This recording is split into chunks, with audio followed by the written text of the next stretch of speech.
Everyone, it's Dr. Angel and Cho, and we're back today to talk about stigma surrounding mental health issues in different cultural communities. Specifically for me, Cho, today I'm going to talk about what it looks like in the African American culture. Um, and Mhm. we'll have you jump in and, Yeah. talk about some of the different things you've seen and that you've Mhm. practiced in your own practice. It's been Yeah. a minute since we have been here, so Yes. welcome back. Yes. Welcome back. And welcome back to you, Angel, and me. Thank And you. good to see you. Yes.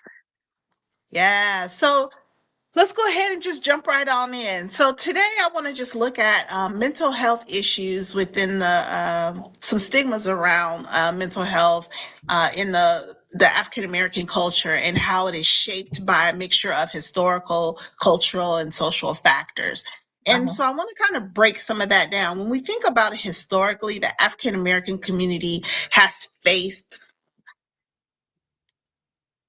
all type of systemic racism, Yeah. slavery, Mhm. segregation. For centuries, they've faced these kind of traumas, and this historical trauma have created a culture of negativity Mhm. and struggles around mental health, Mhm. and it can result as a weakness rather than a legitimate health concern, right? Mhm. When we talk about cultural beliefs and values in many African American communities, there's a Mhm. strong emphasis on resilience and self reliance. Mhm. This can lead to the belief that seeking help for anything, mental health issues, is just a sign of weakness or Mhm. a lack of personal fortitude. Mhm. And there's also cultural tendencies to rely on our faith and Mhm. our spirituality for support, like our churches and our Yeah. priests and medical doctor, not medical, but our, we have spiritual medicine doctors, which can lead some to avoid or even undervalue the mental health in the medical system. Um, excuse me, there's also mistrust of the medical system because historically we've been mistreated. There's historical uh, things documented on unethical practices by medical professionals. The biggest one that most people think about is the Tuskegee syphilis study. Mhm. But there's other instances of exploitation. A lot of African American women who people don't know, the OBGYN medical utensils that are used were practiced on slaves. Mm. Um, so it's led to a deep-seated mistrust in the medical system, and this mistrust extends over to the mental health profession and can just discourage people from getting help. There's also economic hardship. There's a lack of access to quality health care, which can Yeah. contribute to the stigma. Uh-huh. Most of us can't even afford it. It's not something that's just offered for free or Mhm. readily available. And so many mental health issues are secondary to immediate survival needs because we have to survive. The cost of therapy, counseling can be a significant barrier for a lot of people, especially in that lower socioeconomic status. And then you have your social and family dynamics. In some African American families, there's a strong emphasis on maintaining that positive public image and Mhm. hiding pri- uh, the problems of the family privately. So Yeah. there's a lot of what goes on in this house stays in this house, and Yeah. nobody sees it on the outside. No, we don't Mhm. share. We don't share what's going on in this house with outside people. And this can create an environment where mental health issues are not only discussed, but they're not openly addressed either. Yeah. And then the last big one for me is the lack of representation. Historically, there have been a lack of representation of African Americans in the mental health field, both as a providers and as Mhm. patients. And this lack of representation can make it harder for individuals such as myself to seek mental health care as a viable or culturally competent option. Because if I'm trying to talk to you about my issues and my concerns, if you don't look like me, I'm going to feel like you don't understand me. You Mhm. know, as a woman, you might understand me, but as an African American woman, you don't understand my struggles. You don't know my struggles. You don't know, you Mhm. can't tell me about the things that I've been through. And so, how can you help me? Mhm. So, having that lack of representation can also be a barrier, uh, and uh, continue that stigma surrounding mental health issues in the African American culture. Yeah, Angel, I think I was just writing some of it down and I was just thinking the impact in the house and not having people who look like them. I think the first thing is really creating an environment where they even feel comfortable being forthcoming about what's happening, right? To even start the conversation. So, of course, definitely having people who look like you to even Yes. feel comfortable and create this space. So that was like after doing, just finding ways to talk about this, the number one thing that I saw was just creating the environment to even start the awareness and have those conversations, and especially with people who look like you. And, me and you were talking about earlier, and I always tie this back to my own mental health journey. It's like, even as a service provider, as a social worker who is um, offering therapy, even for myself, I was having trouble finding a therapist who looked like me and understand what I went through. And, even for me being Asian American and telling my family, like, oh, I think might be having postpartum. And instead of it being like, oh, you can't do that. I've been through it. I can do it. Like, why are you having so many issues? And that just ties into the stigma of it all. Like, I Yes. wasn't doing well, but I was too scared to even say anything because other Oh, people have, done it. Like, what's my issue? yeah. But I had to Yeah. get out of my mind and really just focus on my well-being because it was impacting me. And, one of the things you talked about is I didn't want it to stay in my house. And could you imagine it continuing to impact my family, my child, my family? So, really creating a space for that for myself so that, I can get through it. And I was able to find a therapist who looked like me and understand what I was going through and kind of get to the other side of that.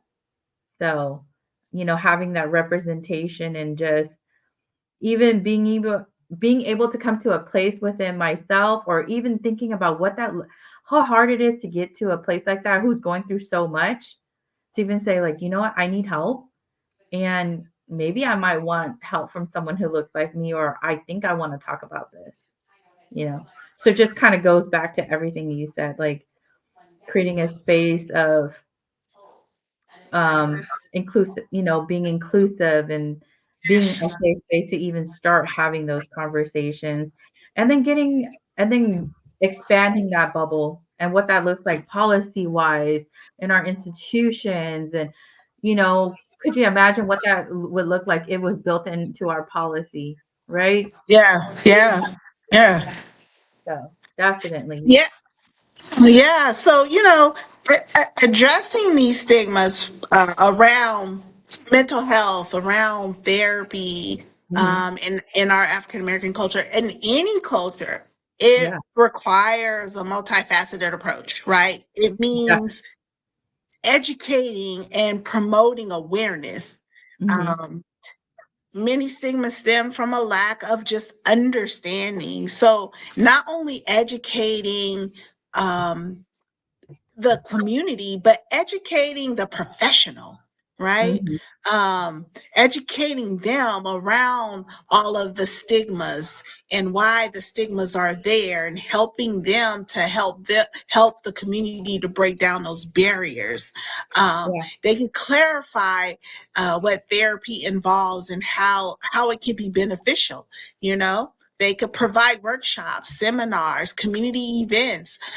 There's all kind of events going on in the communities where they Yeah. have, fairs and you go out to like jazz festivals and you see all these tents, but there's never anything up on mental health. Yeah. And, things just providing leaflets and, just information on what it is and, how it can be helpful. Um, and then being able to respect cultural nuances can Mhm. be particularly impactful for the Yeah. professional, you know? Mhm. Um, so getting them involved, just out there educating as much as possible. You know what, Angel, you bring me to a good point because I was just literally thinking to myself, like, I don't even know how I would explain mental health in my culture. Like, I don't even know if there's a word. So, just going back to like you said, I just finished doing some tabling and I was just thinking to myself, how would I explain this in a different culture when there's not even a word for it, right? Right. Or Yeah. how would I even begin to describe it? So, really just thinking about what that looks like in different cultures. Right? Like, Yes. for me and for my men culture, like, I was just thinking, like, how would I explain that to my mom? Like, when you don't feel good about yourself and things like that, like, it might be so foreign to them, they can't even wrap their mind about what mental health looks like. Yeah. So It's culturally, we need to think about what mental health looks like culturally. for people. Like, does What does that it look mean, like? like How do you explain it? yeah, like, for your family, does that Culturally. mean everyone's happy? Or, like, if someone's doing like, what? I don't even I was just thinking, what would I put on a leaflet to pass out to people in my community, in my men community, and what that would look like? So, really has me thinking, like, is there a word for it? Do I just not know it? Simplicity, just the Yeah. simplicity of it, keeping it simple so that, you know, any and everybody who picks it up understands it. Maybe, I don't know, maybe creating a flyer that says, hey, girl, you need somebody to talk to. Yeah.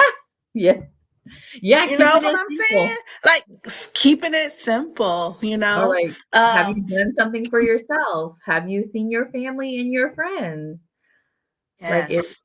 is it would you use healthy, or, like, are you guys happy together? Do you spend quality time with your kids? Do you have time in your brain to do that? Yeah, I don't know what Yeah, that looks yeah. like, what that You know, leaflet the, looks like.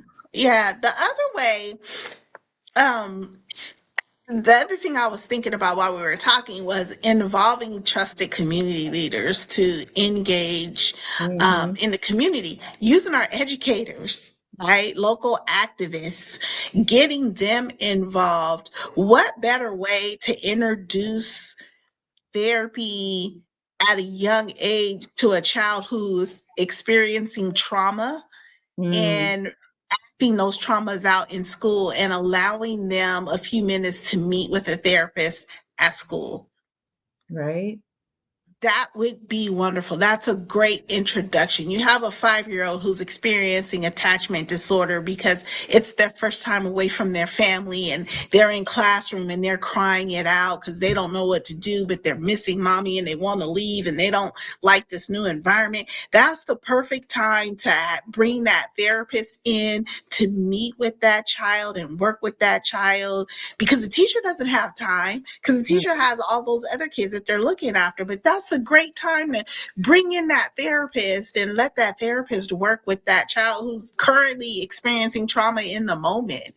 And yeah, then you think about some of the older kids as they, maybe they came to school hungry because they don't have enough food in their home and they're scared to tell anybody and they're acting out in class because they're hungry. And I know that some teachers keep snacks now and they hand yeah, out snacks to kids, but that's a great time to pull that kid out, let that kid speak with a therapist, introduce them to that therapist. That therapist can have a snack and find out what's going on with this kid.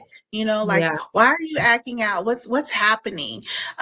What's happened to them, that's causing them to behave in the way that they're behaving. And for me, that would be a great introduction Mhm. into therapy, normalizing therapy for these kids so that they're not experience more trauma going to a therapist, say after school or something. Cool. It's giving them something in the moment. Or even to introduce them to even creating the space, like back to what we were talking about, creating a space where they feel comfortable to even express themselves, right? Or to even provide them the language to express themselves. Because at that age, they're still trying to figure out what they are feeling. And that's funny you brought that up because I remember when my daughter, luckily, their school has this.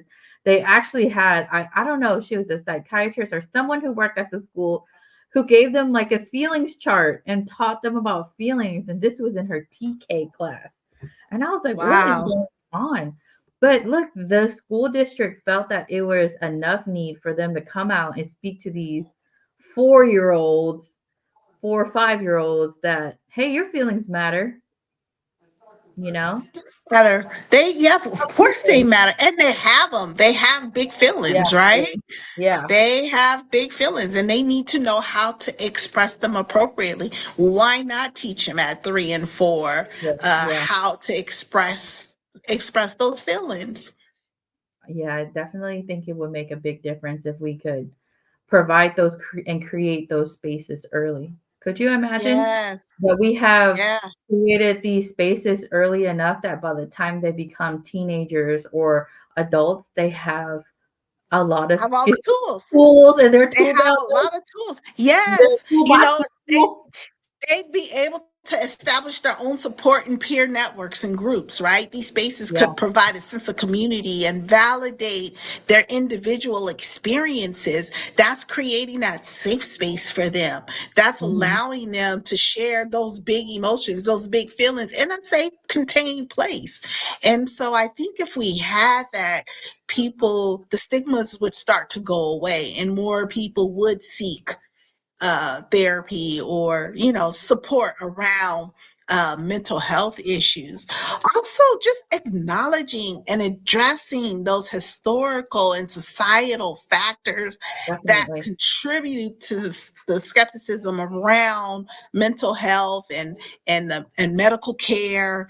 Um, these past abuses are systemic and um, they're systemically inequity, right? The Yeah. inequalities exist. They still exist to this day. And acknowledging these issues could start to build that trust and Mhm. show that mental health professionals, medical professionals, they are aware of and are sensitive to these issues and concerns. I know for me personally, when I seek out medical doctors now, I always seek out a minority. I don't care what minority ethnic background they're from. I always seek out a minority because I know that as from one minority to another minority, you're Mhm. kind of understanding what Mhm. minorities go through. Mhm. And so I just do that for my own self, for Mhm. my own comforts. And creating your own space, right? So you can I'm have creating those my own conversations. space. Yeah. Exactly. Because I know that there is a larger society who wants to say, oh, that stuff existed, but it doesn't exist anymore today. It does exist today. It still exists today. It hasn't gone anywhere. And they want to push it away because they want you to forget, but you can't forget history, right? No. You can never forget history. You always need to remember your history because history has a way of repeating itself. Mhm. Or being, yeah, definitely repeating itself or reinventing itself into something else, right? That we've seen Yes. before. We can say, "Oh, we've seen this before." Yes. So Yes. definitely. I think that really ties back into, I was able to look up some things and some of the things that kept coming up was institutional stigma. So just going back, wrapping back to what you were saying, like, and that goes into our policies that we put into practice. And then how that impacts, so the public stigma impacts those institutional stigmas, which in turn impact our self stigmas and right and see how those impact our daily lives. So we could Mhm. just see how all those things are interconnected and how they impact our families that we work with, even ourselves, you know? Yes. Yeah. Yeah. Absolutely. And we, are able to have these conversations about it and talk about it, when there are some people who are just, existing with it and don't, have the time to come up to even have these conversations about it. So definitely giving voice to that. Um, and creating the spaces for it. It's so important for that, I think. Yeah. Yeah, absolutely. Absolutely. But yeah, um, I was just kind of thinking, just taking some time and thinking about, the conversation we just had. The leaflets, like what would I put in there? What would that look like in different cultures? For myself as a social worker, what that looks like. Am I creating those spaces for my clients to share how they're feeling, and am I providing them resources that would match what they're looking for and would create safe spaces for them, right? Yeah, getting feedback, getting help with uh multicultural input, and using multicultural pictures and leaflets for me is important, because if I see someone on Yeah, there that looks like me, I'm going to pick it up and I'm going to look at it just because I see somebody that looks like me on it, right? that's yeah, that's the first. Is the advertisement is so important. yeah, You have to be able to reach everybody, a multitude of people. And in order to do that, you have to be inclusive. Like you said, you have mhm, to be inclusive of everyone that's in that community. And then they need to be in different languages, not just English, but they should yeah, be in a multitude of languages, at mhm, least the top four languages in that community, right? yeah, So again, it's important as a mental health professional, as a social worker professional, it's important to know what is in your community, what languages are spoken in your community, what's the breakdown of your community. If you don't know that, you need to research that. You need to yeah, know that going into that community, who's there, who's the minority and who's the majority, right? Because the majority might not be the minority that you're thinking. And yeah. so understanding and knowing who's in your community and being able to reach everyone in that community is so important in breaking up the stigmas of mental health and social work in these communities. I think I need to do my own research and see what other people are putting out there about mental health and seeing what those leaflets look like. Or even if there's anything out there in the Asian community, Asian American community, I would have to go out and look. I sad to say I haven't looked myself, but I haven't seen any. Um, but yeah, definitely some more research, always something to look up and learn. So definitely open my perspective, like and seeing what's out there. I couldn't because I was just thinking if my mom was going through something and my parents are going through something, they don't speak English, they weren't born in this country. So what would mental health look like for them? Are we going to Right. send them to a therapist to talk about those conversations? Or do we go back to what you were saying? Like, do we community, going back to the community, what does their community look like? The elders in their community, maybe their faith, what does that look like? Yeah, yeah. And to me, the unfairness of having to use an interpreter, right? Yeah. Because I mean, that's great that you have that interpreter there, but now you have a Mhm. third party person that's in this family's life holding this information. And Yeah. so, what better way to really build that connection if you have an actual therapist or a Mhm. social worker that speaks the language of the Language. culture? There's so many nuances that get missed too. And also, I think putting it back on the family, like, what do you feel comfortable with? Like giving them the option to kind of give them the space to figure out what works for them instead of, service Absolutely. providers shoving therapy down their throat and they don't even know what it is, right? Therapy comes in so many forms, again, which is why we have to understand each other's culture, because some cultures it's the priest, some cultures it's the pastor, some cultures it's the the matriarch Mhm. of that family, right? Yeah. And so it's getting that person involved and making sure that person has the professional tools needed to really assist the family Yeah. in getting whatever services or help that they need. But those are the things that I was also saying about understanding, Mhm. the cultural, having cultural humility, right? We talked about that Mhm. back early on in one of Yeah. our other um Episode. sessions that we had Mhm. here. Yeah. So when people feel understood and respected, they are more likely to seek and continue with Mhm. therapy or working with a professional because they Yeah. feel respected, they feel understood. But if you don't understand them and they feel that, like we feel that, we know when you don't really understand and you're just pushing an agenda, right? We know Yep. that. And so you're gonna get that resistance because guess what? You're not respecting me. You're just trying Yeah. to push your agenda on me, and I don't have time for that. So guess what? I'm out. Yep. Exactly. Mhm. Exactly. So yeah. Um, All right. is there anything else you want to add to the I, I think we had a great conversation, it's definitely opened my eyes to some things I need to do yeah, and look at for sure. absolutely. I think just reminding everyone that addressing these issues involves increasing our awareness, promoting open dialogue about mental health, improving access to culturally humility care, Mhm. fostering an environment where seeking help is normalized and encouraged, that we're Mhm. able to encourage each other to go out and get the mental health that we need. Um, and just efforts, just using those efforts and, being able to address issues by increasing our own awareness as professionals and promoting education around mental health as Yeah. professionals and fostering that culturally sensitive practice in our own care when it Yeah. comes to other cultures and their beliefs. That's all I Definitely. want to say. Yes.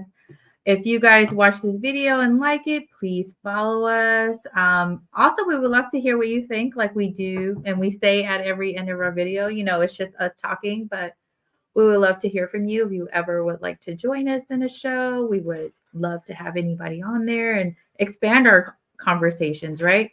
Because that's what we want to do: Absolutely. is create a And space, you can, expand, and definitely, yes, join us, follow us. We're yes. on all the social medias.